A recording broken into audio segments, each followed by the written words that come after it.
Puji nama Tuhan. Shalom untuk kita semua. Shalom. Ya, selamat pagi, puji Tuhan. Ya, meskipun cuaca agak dingin dan hujan, tetapi ini tidak mengurangi sukacita kita untuk terus memuji, memuliakan nama Tuhan. Baik, kita akan melanjutkan pembacaan firman Tuhan kita pada pagi hari ini. Ya, mari kita buka bersama-sama di dalam kitab Zakaria pasal 2.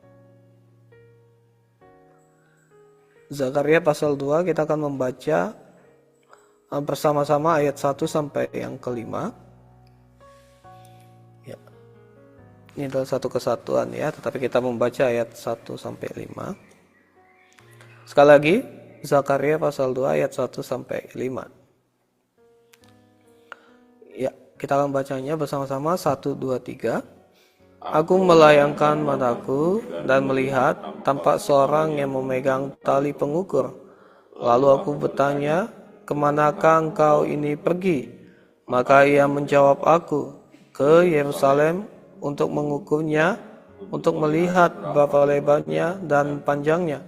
Dan sementara malaikat yang berbicara dengan aku itu maju ke depan, majulah seorang malaikat lain mendekatinya, yang diberi perintah, berlarilah, katakanlah kepada orang muda yang di sana itu, demikian, Yerusalem akan tetap tinggal seperti padang terbuka, oleh karena banyaknya manusia dan hewan di dalamnya.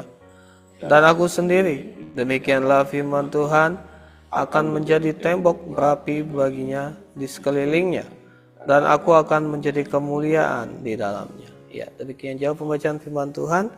Berbahagia kita yang mendengarkan firman Tuhan, berbahagia kita yang menyimpan firman Tuhan, dan berbahagia kita yang melakukan firman di dalam kehidupan kita pribadi lepas pribadi. Nah, saudaraku ini berkati Tuhan, pada pagi hari ini kita akan belajar kitab Zakaria pasal 2 ini. Ya, jika kita melihat, saudaraku ini berkati Tuhan, konteks daripada pembacaan firman Tuhan ini adalah orang buangan, orang-orang Israel yang dibuang ke pembuangan pada saat itu dipanggil pulang kembali, ya, dipanggil pulang kembali ke tanah airnya, ya, dengan cara bagaimana Tuhan melembutkan hati Raja Kores, ya, sehingga Tuhan memakai dia untuk membawa kembali orang-orang buangan tersebut ke Yerusalem, ya. Tidak sedikit, tetapi banyak sekali orang-orang yang kembali, ya, bukan hanya mengizinkan mereka untuk pulang, tetapi di situ dia juga untuk mengizinkan untuk pembangunan bait Allah, ya. Kita bisa melihat di situ bahwa ada karya Allah di dalamnya, ya, ada karya Tuhan dan juga ada andil daripada Tuhan sendiri, ya. Nah, lalu kita bisa melihat saudaraku yang diberkati Tuhan, di dalam perjalanan mereka pulang untuk kembali kepada tanah air mereka, rupanya itu tidak berjalan baik-baik saja. Pasti ada tantangan, ada musuh yang siap untuk mengintai mereka, ya. Ada musuh-musuh atau orang-orang yang mungkin tidak senang dengan kembalinya orang-orang Israel ini atau umat Tuhan ke tanah perjanjian atau ke Yerusalem itu, ya. Nah, sehingga saudaraku ini berkati Tuhan, perlu rupanya dibangun sebuah tembok perlindungan, ya. Nah, di sini kita bisa melihat, ya, saudaraku ini berkati Tuhan, bagaimana ini adalah penglihatan yang diterima oleh Nabi Zakaria, ya. Kita tahu pada saat itu di dalam konteks peperangan, tembok adalah sesuatu yang sangat diperlukan, sangat esensial dan sangat penting sekali untuk mencegah serangan-serangan musuh. Nah, kita bisa melihat di sini, ya.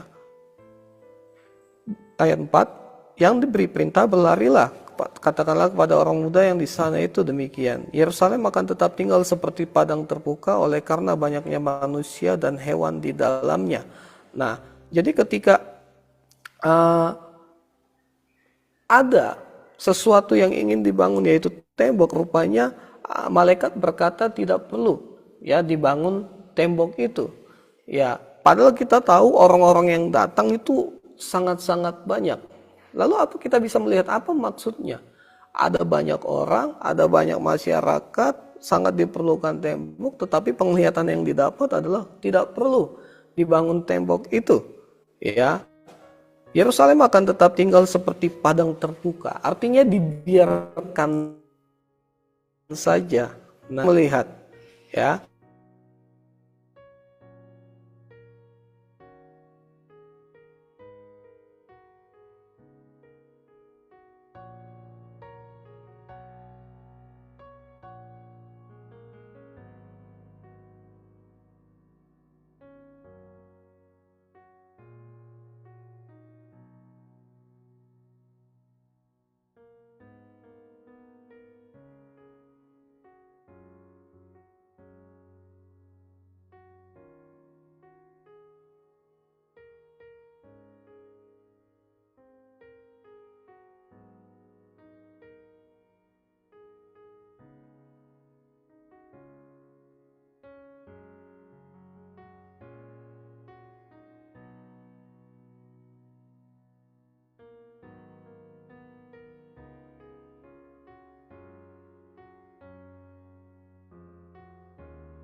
Ya, mohon maaf ya, agak terputus atau balik.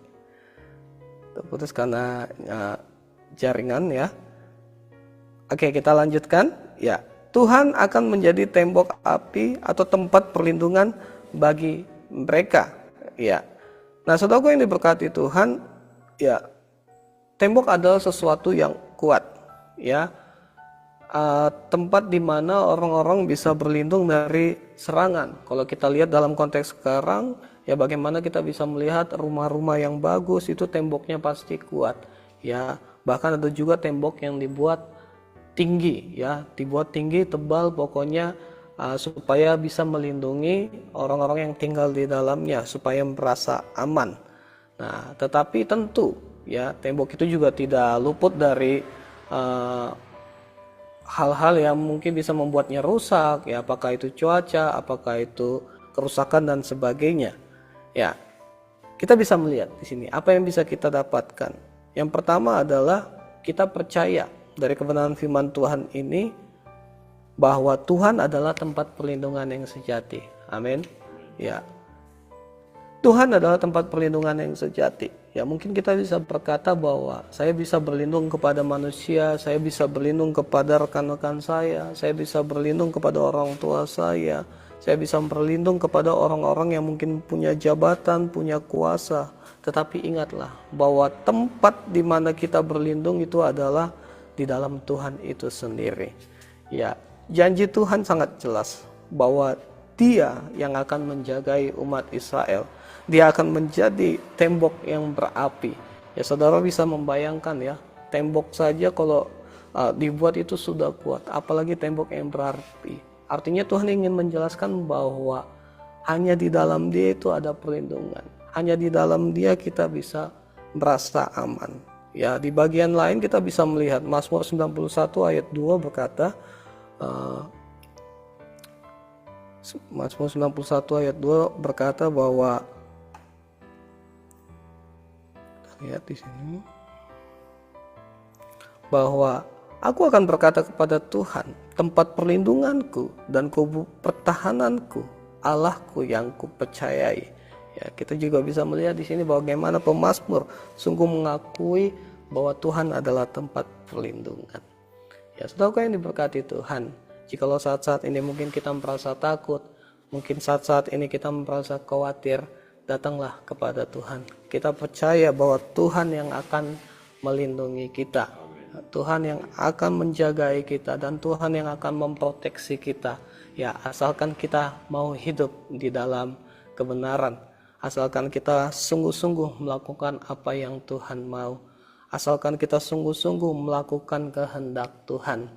Ya, Jangan sampai kita tidak melakukan kehendak Tuhan lalu terus kita berkata, Tuhan pelindunganku, saya tidak takut. Ya, contohnya waktu ketika saya dulu belum sungguh-sungguh mengenal Tuhan, ya seringkali kami teman-teman bercanda bahwa udahlah, nggak usah pakai helm kalau berkendara, yang penting jalan saja, kan Immanuel, Allah beserta dengan kita. Nah, itu sesuatu yang salah ya.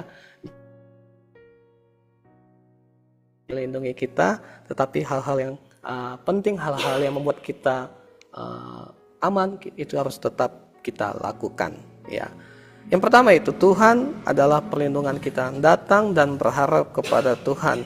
Yang kedua yang bisa kita pelajari, yang bisa kita dapatkan dari firman Tuhan ini adalah bahwa di dalam Tuhan ya kita tidak perlu cemas, kita tidak perlu khawatir. Ya, tadi puji-pujian yang kita naikkan adalah menandakan atau menunjukkan bahwa kita tidak perlu takut sebab Tuhan beserta dengan kita. Bahkan di bagian firman Tuhan lain berkata bahwa ya, jika Allah di pihak kita, siapa yang dapat melawan kita? Ya, jika kita hidup di dalam kebenaran, saudara yang diberkati Tuhan, kita tidak perlu takut lagi untuk menjalani kehidupan ini. Apapun yang kita lakukan, yakin dan percaya Tuhan akan menyertai. Ya, Tuhan akan menjadi tembok api di dalam kehidupan kita. Ya, mungkin hari-hari ini saudara yang diberkati Tuhan banyak permasalahan, pergumulan yang kita hadapi. Ingat kembali bahwa Tuhan adalah tempat perlindungan kita. Kita datang dan berserah kepada Tuhan. Ya, di ayat 10 dan 13 berkata demikian bahwa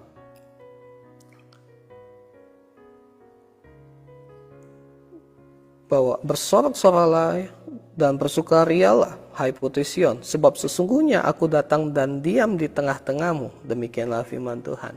Nah, ini kita bisa melihat bahwa Tuhan sungguh-sungguh diam di tengah-tengah mereka dan di tengah-tengah kita juga. Ya, di ayat 13 berkata demikian, berdiam dirilah, hai segala makhluk di hadapan Tuhan, sebab ia telah bangkit dari tempat kediamannya yang kudus. Ya, bagaimana cara kita bisa merasakan perlindungan Tuhan?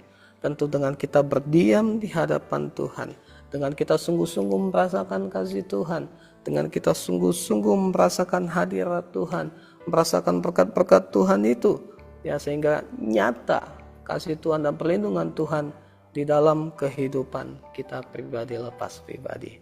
Saudara yang diberkati Tuhan, manusia terbatas, orang-orang yang di sekitar kita terbatas. Tatkala mungkin orang-orang yang di sekitar kita yang kita andalkan mengecewakan, ingat, Tuhan tidak pernah mengecewakan kita. Amin.